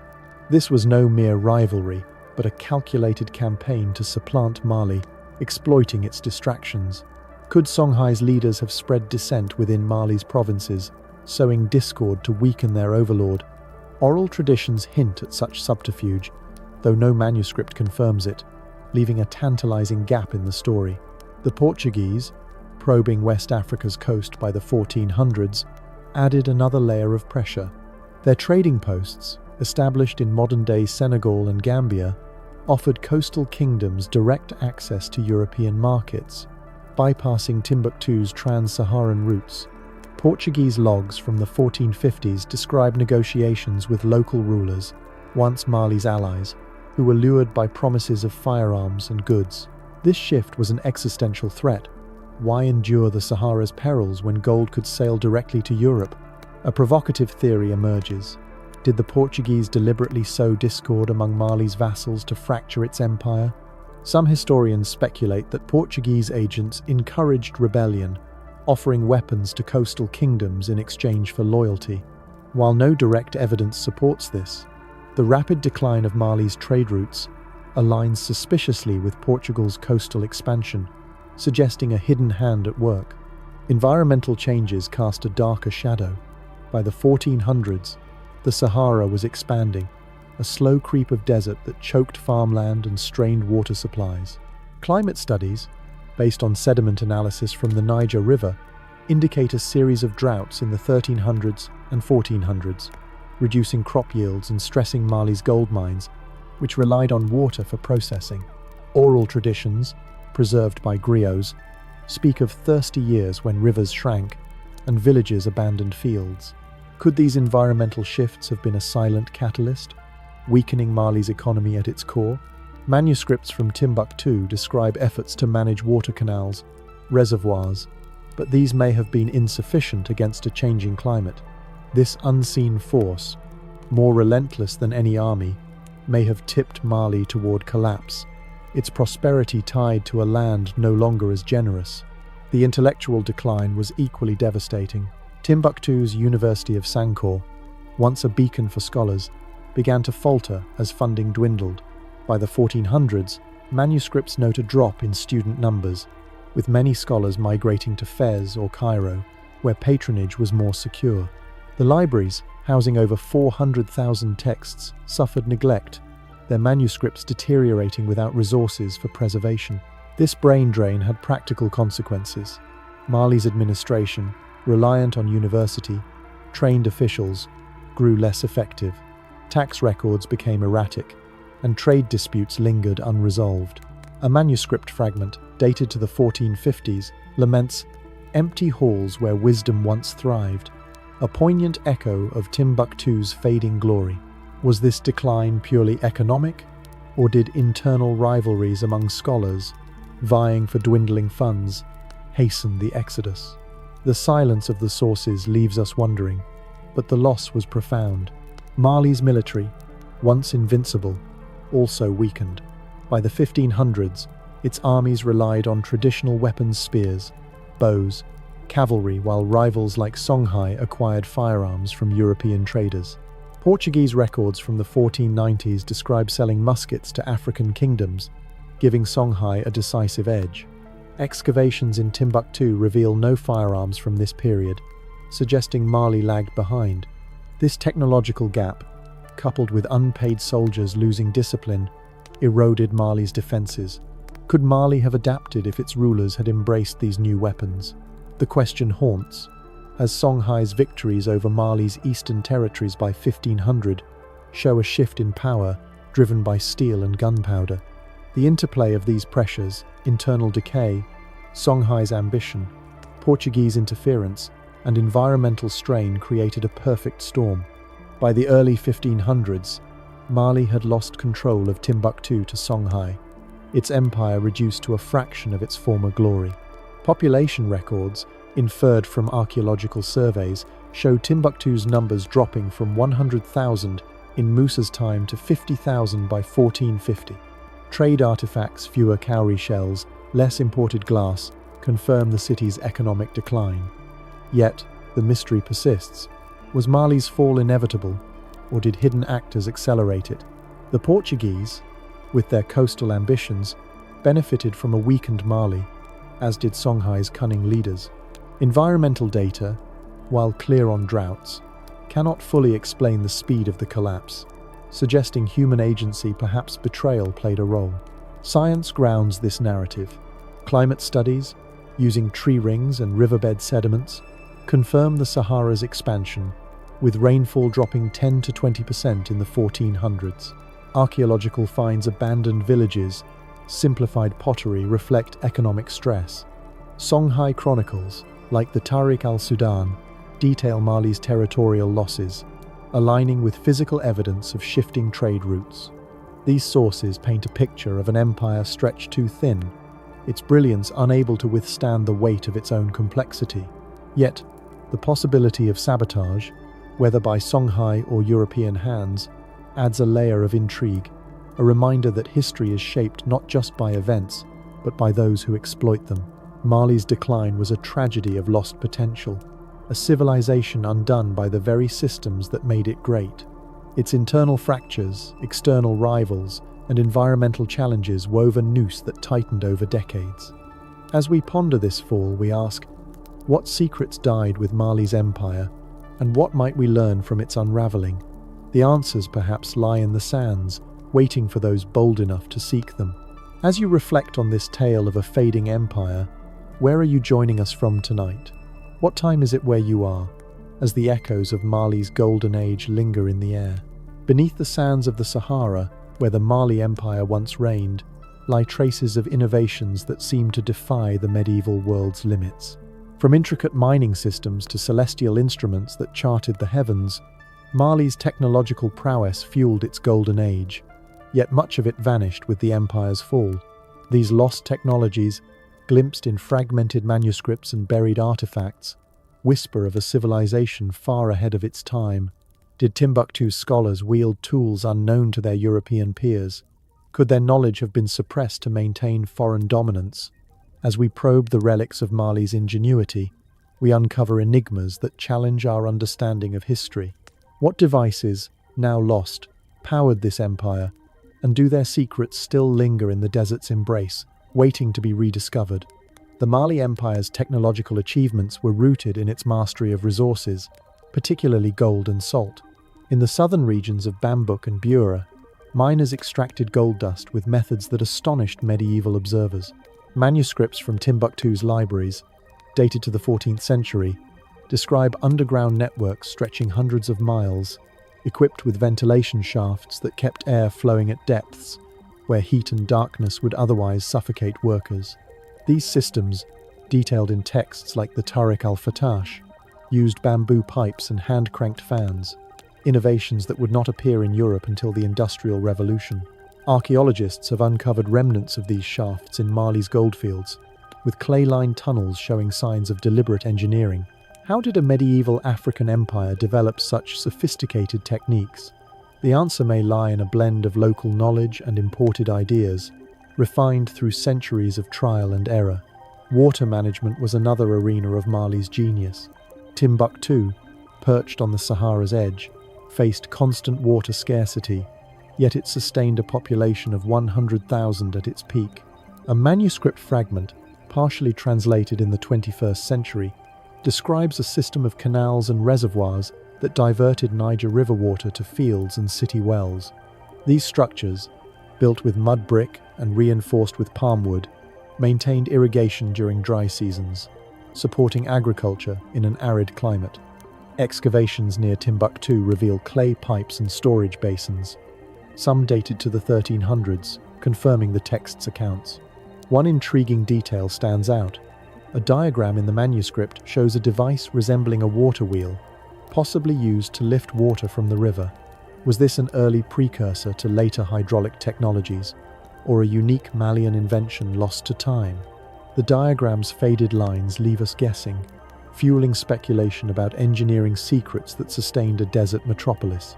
Mali's astronomers, working at the University of Sankore, crafted tools that pushed the boundaries of medieval science. Manuscripts describe instruments likely made of wood and brass for tracking stars and predicting eclipses. One text, dated to the 1450s, mentions a star measurer, a device that aligned with celestial bodies to aid caravan navigation across the Sahara.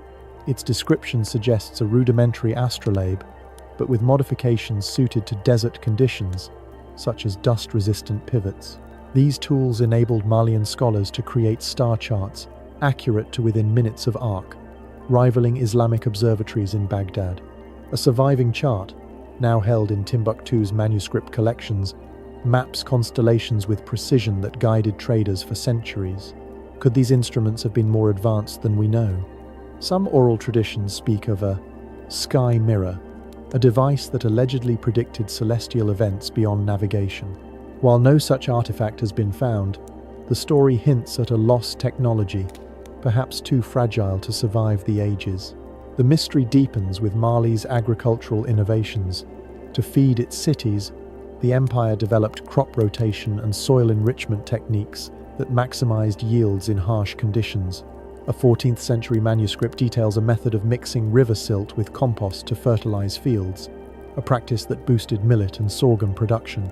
Chemical analysis of soil samples from ancient Malian farmlands, conducted in the 21st century, reveals unusually high nutrient levels, supporting the text's claims.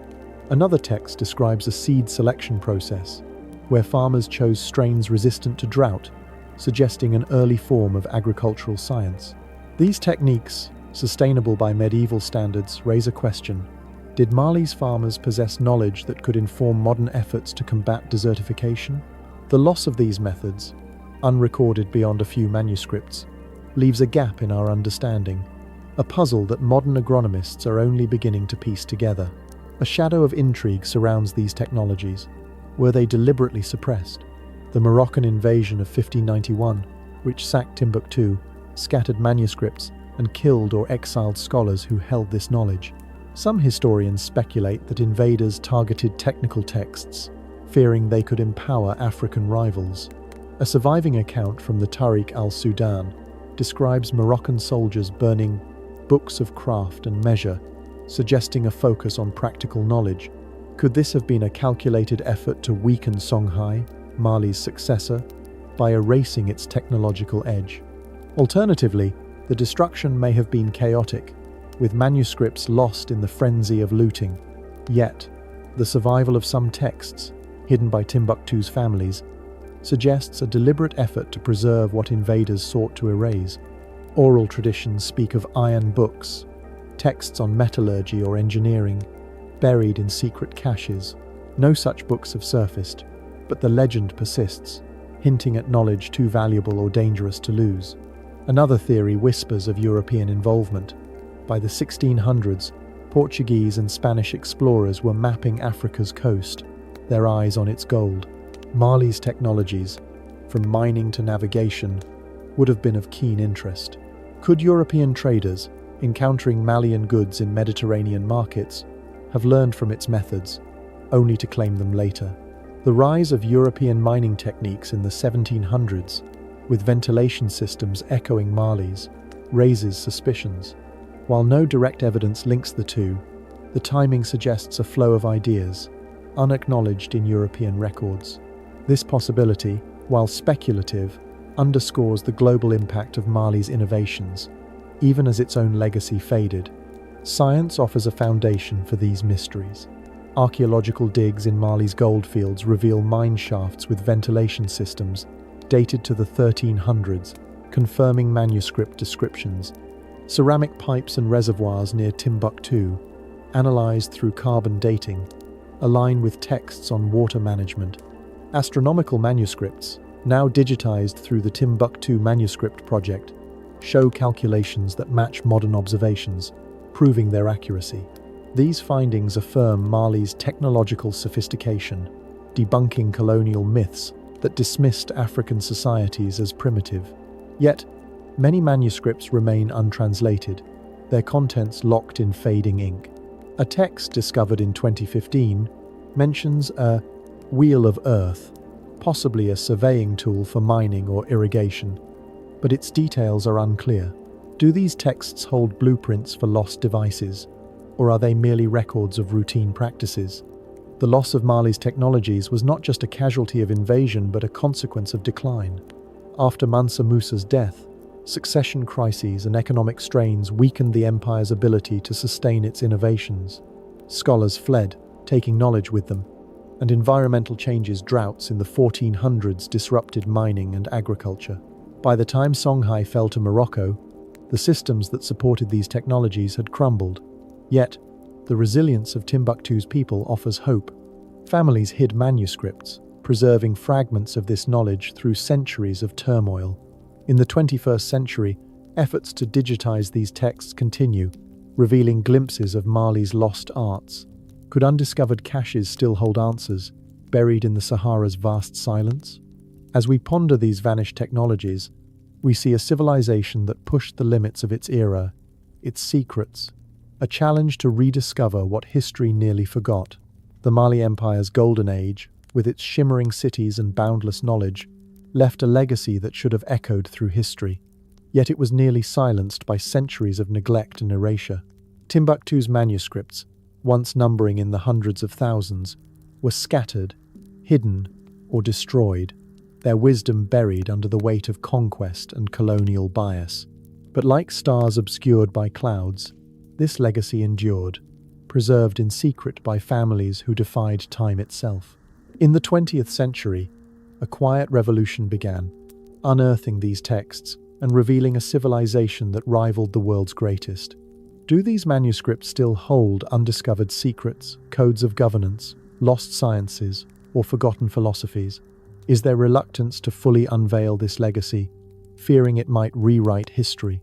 As we explore Mali's cultural resurgence, we tread a path of rediscovery, where every page turned sparks questions about what remains hidden and why.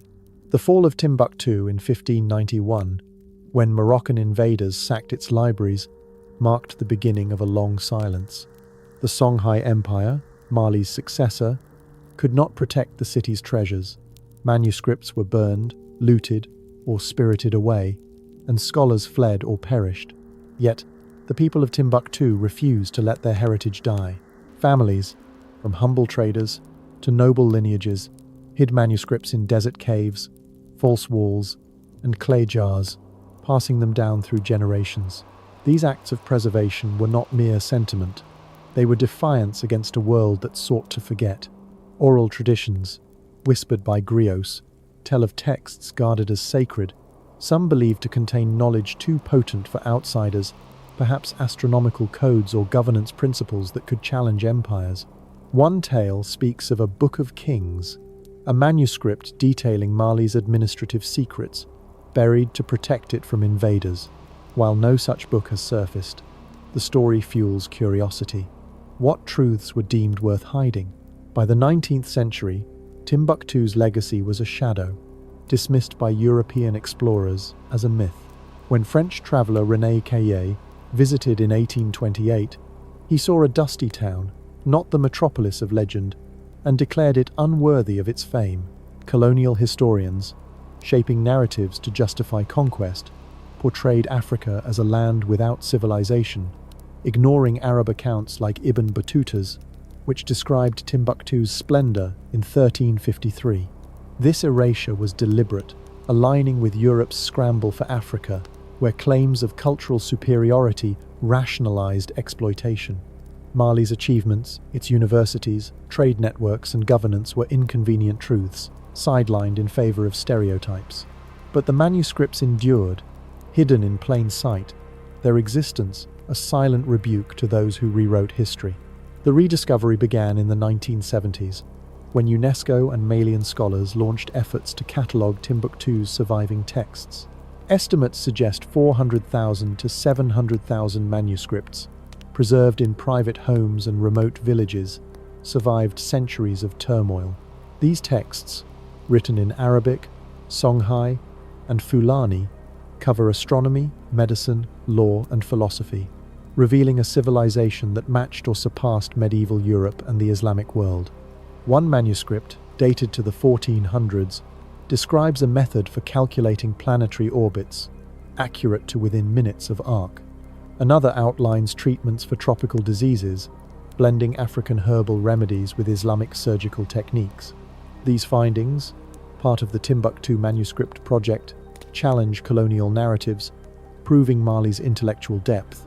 Carbon dating confirms the text's age, anchoring them in the 13th to 16th centuries, while chemical analysis of their ink, often infused with gold, reveals the artistry of their creation.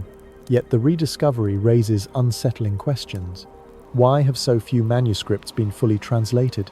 Scholars estimate that only 10% have been studied in depth, limited by funding and expertise in ancient scripts. Some texts, filled with cryptic symbols, resist interpretation, hinting at encoded knowledge. A manuscript discovered in 2010 includes diagrams resembling mechanical devices, possibly for irrigation or navigation, but their purpose remains unclear. Could these hold blueprints for lost technologies, like the water wheels or star measurers described in earlier texts? The possibility tantalizes, suggesting a science that could reshape our understanding of medieval innovation. Griot's stories speak of veiled pages, texts meant for initiated scholars, perhaps guarding secrets of governance or cosmology. While these tales may be embellished, they underscore the manuscript's mystique, a legacy that feels alive with hidden truths. A darker speculation emerges. Is there resistance to fully uncovering Mali's legacy? Some historians suggest that modern institutions, governments, universities may hesitate to fund comprehensive digitization, wary of upending Eurocentric histories. The cost of preserving fragile texts is high, and only a fraction of Timbuktu's manuscripts are digitized. In 2012, jihadist groups in Mali burned hundreds of texts, echoing the destruction of 1591. Locals, repeating the heroism of their ancestors, smuggled thousands to safety. But the incident highlights the ongoing threat to this heritage. Could there be a reluctance to reveal knowledge that challenges established narratives? While no evidence confirms a conspiracy, the slow pace of translation decades for a fraction of texts raises eyebrows. The manuscript's rediscovery forces us to confront how history is shaped, and by whom, a question as relevant now as in colonial times. Mali's cultural legacy extends beyond manuscripts. Its governance, rooted in the Mandan Charter of 1235, influenced African societies for centuries, promoting unity and justice. Timbuktu's mosques, like the Great Mosque built under Mansa Musa, blend African and Islamic architecture, their mud brick forms enduring as symbols of cultural synthesis. Music and oral traditions, carried by griots, preserved Mali's history when texts were hidden, their songs a living archive. Today, these traditions inspire global movements to decolonize history. With Mali's story taught in schools from Bamako to Boston, the rediscovery of manuscripts has sparked pride, especially in the African diaspora, fueling efforts to reclaim narratives long suppressed. But the legacy is fragile. Environmental threats, desertification, flooding endanger undigitized texts, while political instability in Mali risks further loss. The 2012 crisis showed how quickly heritage can be targeted, yet it also revealed resilience, with communities rallying to protect their past. The Timbuktu Manuscript Project, supported by UNESCO and international scholars, continues to digitize texts, making them accessible online. Each page uncovered is a victory, revealing insights into astronomy, like star charts used for navigation, or governance, like tax systems that balanced local and imperial needs. These findings challenge us to rethink medieval history, showing Africa as a center of innovation, not a periphery. The unanswered questions keep Mali's legacy alive with intrigue. Do undiscovered manuscripts hold secrets of statecraft, like the rumored Book of Kings? Could they reveal ecological techniques to combat modern desertification? The slow pace of rediscovery, limited by resources, leaves these possibilities tantalizingly out of reach. Science offers hope. Spectroscopic analysis of manuscript materials traces their origins, while digital tools accelerate translation. Yet, the past reminds us to act swiftly. Knowledge, once lost, is hard to reclaim. Mali's legacy, reborn through its manuscripts, is a call to preserve what remains, a testament to a civilization that refused to be forgotten, its light piercing the veil of history's silence.